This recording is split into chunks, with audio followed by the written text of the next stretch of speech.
Hi hello ಎಲ್ಲರಿಗೂ welcome back to our channel Manam. ಇವತ್ತಿನ ವಿಡಿಯೋದಲ್ಲಿ ನಾನು ನನ್ನ ಗುರುವಾರದ ಪೂಜೆ ಹೇಗಾಯಿತು ಅಂತ ಶೇರ್ ಮಾಡ್ಕೊಳ್ತಾ ಇದ್ದೀನಿ.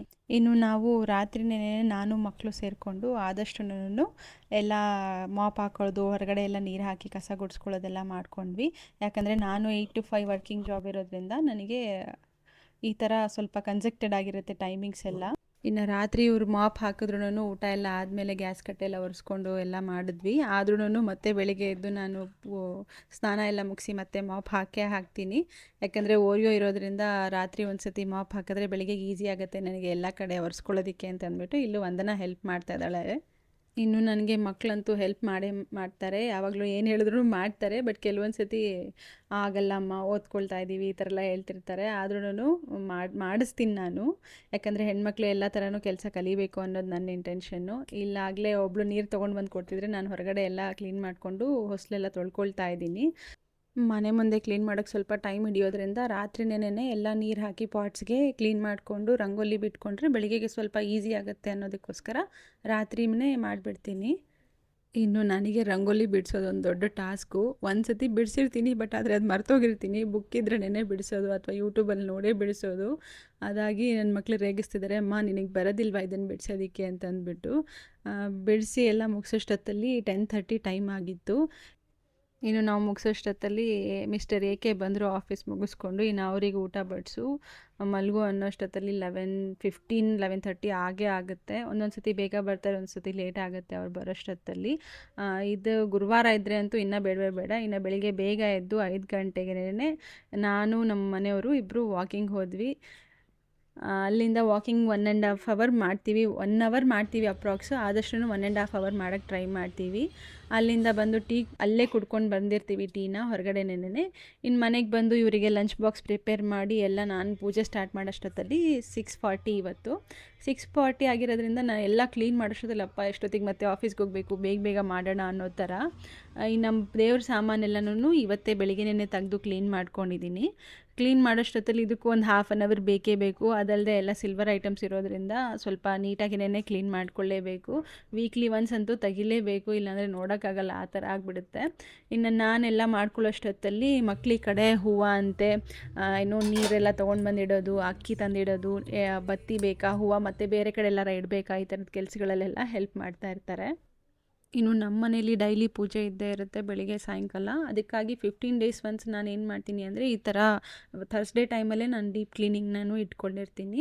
ಈ ಡೀಪ್ ಕ್ಲೀನಿಂಗಲ್ಲಿ ಎಲ್ಲನೂ ರೀಫಿಲ್ ಮಾಡ್ಕೊಳ್ಳೋದು, ಅರಿಶಿನ ಕುಂಕುಮ, ಅಕ್ಷತೆ ಕಾಳು ಇದೆಲ್ಲನೂ ರೀಫಿಲ್ ಮಾಡಿಕೊಂಡು ಬೊಟ್ಟೆಲ್ಲನೂ ಚೇಂಜ್ ಮಾಡ್ಕೋತೀನಿ. ದೀಪ ಮಾತ್ರ ದಿನ ಡೈಲಿನೂ ಕ್ಲೀನ್ ಮಾಡಿಕೊಂಡೇ ಮಾಡ್ಕೊಳ್ತೀವಿ. ಇನ್ನು ನಾನು ಇದೆಲ್ಲ ಮುಗಿಸೋಷ್ಟೊತ್ತಲ್ಲಿ 7:30 ಆಗೋಗಿದೆ. ಇನ್ನು 1/2 ಅವರು ಬೇಗ ಹೊರಡಬೇಕು ಅಂತ ಬೇಗ ಬೇಗ ಮಾಡ್ಕೋತಾ ಇದ್ದೀನಿ. ಎಷ್ಟು ಬೇಗ ಮಾಡಿಕೊಂಡ್ರೂ ದೇವ್ರ ಪೂಜೆಯಲ್ಲಿ ಕಾಂಪ್ರಮೈಸ್ ಆಗೋಕ್ಕಾಗಲ್ಲ. ಇದು ಮಾಡಿದ್ದೀನಿ ಬಿಡು, ಇದನ್ನು ಮಾಡೋದು ಬೇಡ ಅನ್ನೋ ಥರ ಏನೂ ಅಂದ್ಕೊಳ್ಳೋಕ್ಕಾಗೋದಿಲ್ಲ ಅಲ್ವಾ. ಸೊ ನಿಧಾನಕ್ಕೆ ಭಕ್ತಿಯಿಂದ ಮಾಡಬೇಕು ಅನ್ನೋದು ನನ್ನಿದು.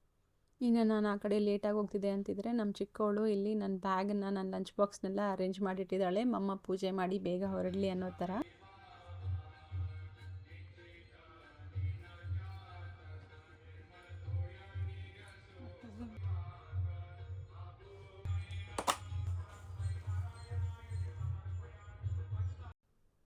ಇನ್ನು ನಾನು ರಾತ್ರಿ ಇಲ್ಲಿ ಹೊರಗಡೆ ಎಲ್ಲ ಕ್ಲೀನ್ ಮಾಡ್ಕೊಂಡಿದ್ನಲ್ವ, ಇವಾಗ ಬೆಳಿಗ್ಗೆ ಎದ್ದು ಸ್ನಾನ ಎಲ್ಲ ಮುಗಿಸಿದ ಮೇಲೆನೇ ನಾನು ಹೊಸ್ಲಿಗೆ ಅರಿಶಿನ ಕುಂಕುಮ ಮತ್ತು ತುಳಸಿ ಗಿಡಕ್ಕೆ ಅರಿಶಿನ ಕುಂಕುಮನ ನಾನು ಇಟ್ಕೊಂಡು ಪೂಜೆ ಮಾಡೋದು. ನಾನು ಈ ಕಡೆ ಪೂಜೆ ಮಾಡೋದು, ಹೊಸ್ಲಿಗೆಲ್ಲ ಅರಿಶಿನ ಕುಂಕುಮ ಇಡೋದು ಮಾಡ್ತಿದ್ರೆ ನಮ್ಮ ಓರಿಯೋ ಮಾತ್ರ ನನ್ನ ಹಿಂದೆಯೇ ಇರ್ತಾಳೆ.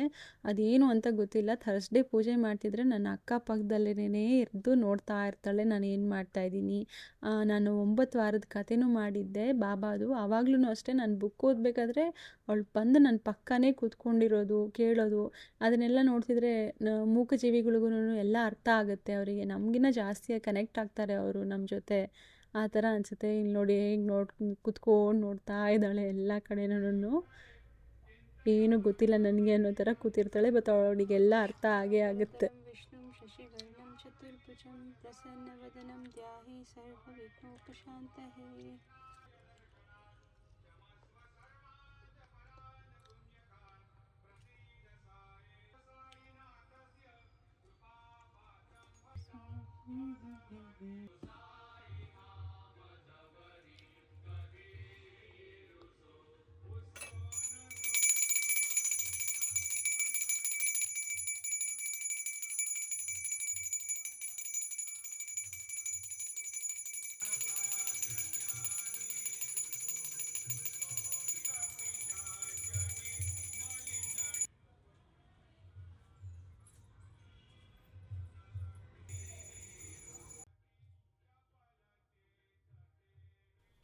ಇನ್ನು ನಾನು ಪೂಜೆ ಮುಗಿಸ್ಕೊಂಡು ಆಫೀಸ್ಗೆ ಹೊರಟೆ. ಆಲ್ಮೋಸ್ಟ್ ನಾನು ಎವ್ರಿ ಥರ್ಸ್ಡೇನೂ ಪಾಸಿಬಲ್ ಆಗಿ ಟ್ರೈ ಮಾಡ್ತೀನಿ ಆಫ್ಟರ್ನೂನೇ ನಾನು ದರ್ಶನ ಮುಗಿಸ್ಕೊಂಡ್ಬಿಡ್ತೀನಿ ದೇವಸ್ಥಾನಕ್ಕೆ ಹೋಗಿ ರಾಘವೇಂದ್ರ ಮಠಕ್ಕೆ.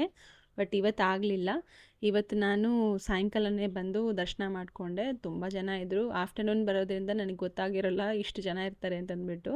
ಬಟ್ ಇವತ್ತು ತುಂಬಾ ಜನ ಇದ್ದರೂ ಸಹ ದರ್ಶನ ಮಾತ್ರ ತುಂಬ ಚೆನ್ನಾಗಾಯಿತು. ನಾನು ಅಂಜಲಿ ಇಬ್ಬರು ಹೋಗಿ ದರ್ಶನ ಮುಗಿಸ್ಕೊಂಡು ಪ್ರಸಾದ ತೊಗೊಂಡು ರಾಯರ ಮಂತ್ರಾಕ್ಷತೆ ತೊಗೊಂಡು ಮನೆಗೆ ನೆಮ್ಮದಿಯಾಗಿ ದರ್ಶನ ಆಯಿತು, ಚೆನ್ನಾಗಿ ದರ್ಶನ ಆಯಿತು ಅಂದ್ಕೊಂಡು ಬಂದ್ವಿ.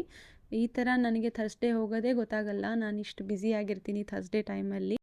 Thank you for watching. Stay tuned for our upcoming couture vlog.